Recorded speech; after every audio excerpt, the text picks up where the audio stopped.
अस्सलामु अलैकुम। मौलाना सज्जाद नोमानी का हिंदुस्तान के अवाम के नाम बेहतरीन पैगाम। अस्सलामु अलैकुम वरहमतुल्लाहि वबरकातुहू।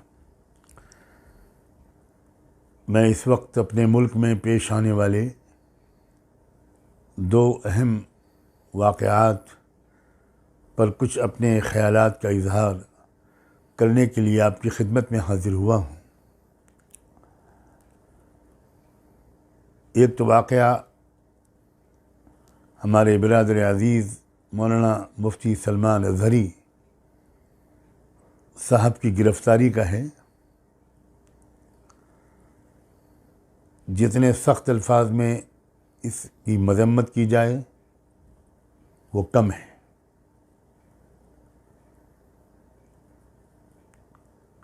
ये एक और दलील हमारे सामने आई है कि हमारे मुल्क में लोकतांत्रिक व्यवस्था ख़त्म हो चुकी है। आज़ादी राय, इज़हार ख़याल की आज़ादी, freedom of thought, freedom of expression, ये सब ख़त्म हो चुका है। एक ज़बरदस्त डिक्टेटरशिप का ज़माना चल रहा है। पूरी कौम की तरफ से मैं मुफ्ती सलमान अज़हरी साहब के साथ इज़हार हमदर्दी करता हूँ और उम्मीद करता हूँ कि आने वाले दिनों में पूरे मुल्क को और तमाम मज़लूम तबक़ात को उनसे और उन जैसे लोगों से मज़ीद रहनुमाई हासिल होगी। ये एक इम्तिहान और एक आज़माइश है जिसमें इस वक्त वो मुब्तला हैं। हम सब दिलो जान से दुआगो हैं कि अल्लाह ताला जल्द अज़ जल्द उनकी रिहाई मुक़द्दर फरमाए और बाइज़्ज़त तौर पर वो तमाम इल्ज़ामात से बरी हों। ये बात भी उनकी बहुत काबिल क़द्र है कि उन्होंने अपनी गिरफ़्तारी के मौके पर पुलिस स्टेशन के पास जमा होने वाले मजमे को खुद संभाला और उससे गुजारिश की कि वो लॉ एंड ऑर्डर का मसला न खड़ा होने दें। और उसके बाद अवाम वहाँ से मुंतशिर हुए। साफ ज़ाहिर है कि कौन है जो लॉ एंड ऑर्डर को बिगाड़ रहा है और कौन है जो लॉ एंड ऑर्डर की हिफाजत की कोशिशें कर रहा है। दूसरा वो वाक़या जिस पर मैं इज़हार ख़याल करना चाहता हूँ वो झारखंड में जो कुछ हुआ है और उससे पहले बिहार में हुआ था। एक इलेक्टेड गवर्नमेंट झारखंड में जो अच्छी अक्सरियत के साथ मुंतखब होकर आई थी, किस तरह मुल्क की तारीख़ में शायद पहली बार एक वज़ीर आला को गिरफ़्तार किया गया और मेरी अब तक की मालूमात के मुताबिक इंतहाई झूठे इल्ज़ाम पर गिरफ़्तार किया गया और फिर उस हुकूमत को गिराने की कोशिश की गई। बिहार के तर्ज पर एक लोटस ऑपरेशन का तजुर्बा वहाँ भी किया गया। मगर मैं मुबारकबाद देता हूँ झारखंड के लोगों को और उस पार्टी के मेंबरान को, अपने आदिवासी भाइयों और बहनों को, जिन्होंने इस पूरे षड्यंत्र को, इस साजिश को कामयाब नहीं होने दिया और वो अपनी उसूलों के साथ डटे रहे। पूरे देश के आदिवासियों को अब बिल्कुल जाग जाना चाहिए। आदिवासियों का गलत इस्तेमाल किया गया। एक तरफ तो उनको बुनियादी अधिकारों से महरूम किया गया, न पढ़ने लिखने का हक़, न आगे बढ़ने का हक़। उन्हें तो किसी ज़मीन से उठने नहीं दिया गया।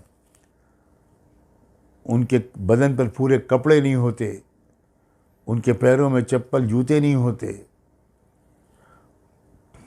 अब आदिवासी कौम जाग रही है। मैं तमाम आदिवासी भाइयों बहनों को ये संदेश देना चाहता हूँ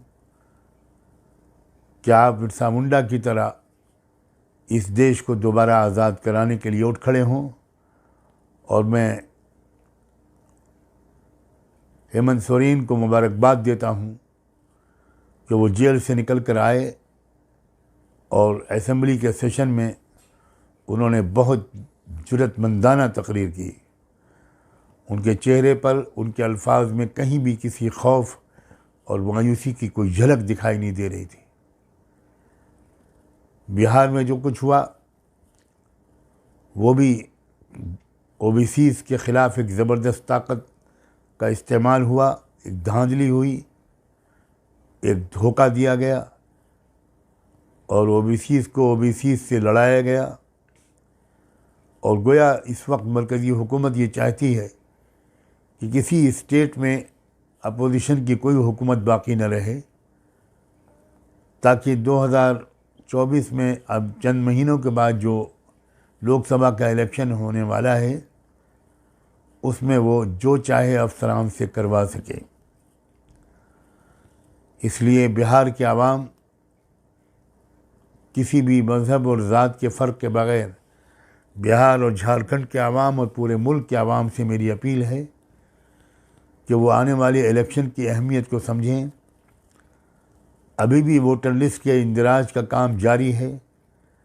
तमाम लोगों से मेरी गुजारिश है, जो लोग भी ये मेरी बात सुन रहे हैं, कि वो अपने अपने वोटों का इंदराज करवाएं।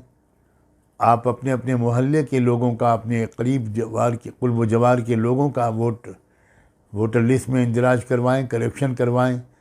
एक बहुत हंगामी और जंगी मुहिम के तौर पर इस खिदमत को अंजाम दें और किसी भी फ़र्क के बग़ैर हर भारतीय नागरिक को वोटर बनना है। इसका ज्ञान, इसका इल्म उसको हासिल होना चाहिए और अभी से इसकी प्लानिंग करें कि इलेक्शन के दिन में एक एक बूथ पर एक एक वोटर का वोट वो पड़े।